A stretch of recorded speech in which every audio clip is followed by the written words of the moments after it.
Hi everyone, this is Kosh from Blue Sky Graphics. Today we're going to learn how to create this neon text from start to finish. We're going to be using a series of effects and keyframes to create this style. So let's jump in.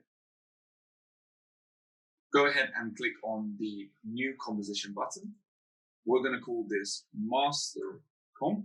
I'm going to go ahead and keep these existing settings, making sure that my background is the color black. The next thing we want to go ahead and do is create some text. Let's go ahead and right click on our layer panel, go over to new text. We're going to go ahead and write BSG.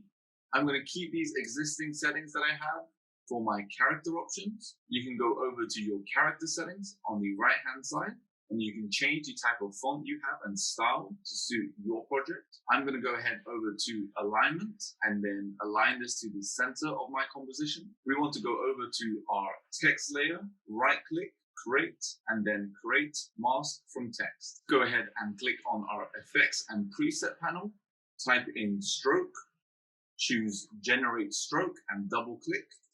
In your effects control, click on all masks, and also change your paint style to on transparent to see your strokes. Now here you can go ahead and play with your stroke settings.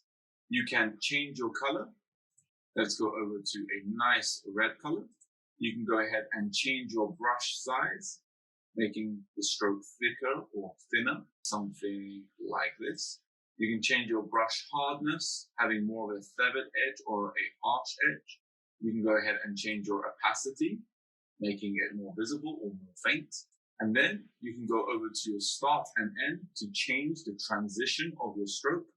If I go ahead and bring the percentage down on the end, you can see that it will reduce the amount of visible text. We're going to take our timeline at the very beginning, and then we're going to come here, flip this to 0. We're going to hit the stopwatch somewhere around, let's say, 1 second. We're going to go bump this up to 100. And now we can go ahead and play this pressing spacebar. And that is a nice quick transition that we have of our text. You can press U on your keyboard to go ahead and view your keyframes. What we want to go ahead and do from here is add some variation to this. So let's say somewhere here, click the start stopwatch, and then we're going to have this go somewhere here, have this go to 100% as well. So if I press U one more time, you will see the keyframes for the start and end. If I go ahead and play the animation, you will see that the stroke will start and end. Now we want to go ahead and duplicate this and maybe give a variation in color. You can go ahead and use your shortcut, Command B or Control B. That will go duplicate our layer. We will press U to show our timeline again, and then we want to go ahead and change the color to, let's say, blue. Just move this a little further on, like so. And then if we press play, you see we start off with red and then we end off with blue. And that's looking good so far. Let's go ahead and do that again. We'll duplicate one more time, change the color to white, press U one more time to see our keyframes. Move this along a little bit. Maybe let's extend our timeline like so. And then let's give it a play. Fantastic. So now I want the white stroke to actually stay and not disappear. So what we'll do is we will go over and take our timeline at the very beginning and click on the start stopwatch for it to enter our animation and for it to not leave. Perfect. What I would like to do is add some more effects to this. I would like a nice glow effect on the strokes to allow it to pop a little bit to get that nice neon style. So what we're going to do is click on the first layer that we have, the blue. We're going to go over back to our stroke panel and type in glow. We'll double click on stylize glow. Make sure you are on your layer. When it comes to your glow settings, it is very faint.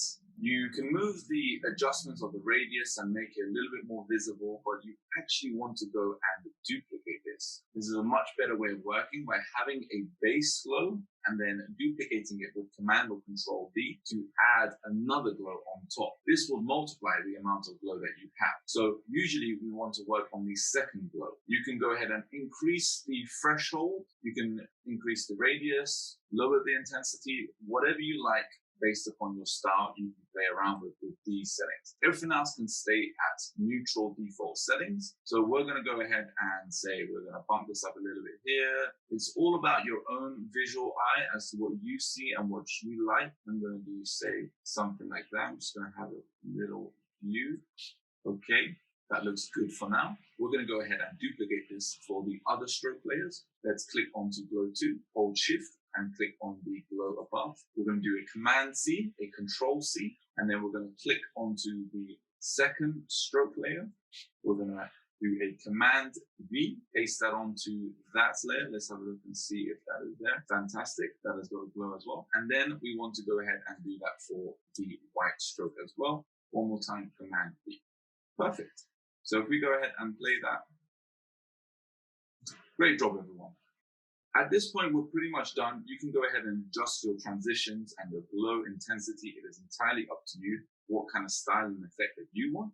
But the last amendment that I would like to go ahead and do is I would like the text to actually have a white fill to end on. So our original text that we have over here, we can go ahead and turn that on. Now we want to go ahead and give that a transition opacity. So we'll press T on our keyboard to bring up the opacity settings. We will go, say, somewhere here, and then we will reduce this down to 0%. Click on the stopwatch, bump this up somewhere here on the timeline, and then increase the settings to 100. So that should go ahead and just fade in at that point. So let's go ahead and press spacebar and view our final animation. Fantastic. And there you have it. We've created our neon text style effect. I hope you've enjoyed today's class. If you want to learn more about motion graphics or any of the other courses that we provide, please visit blueskygraphics.co.uk. You've been learning with Kosh at Blue Sky.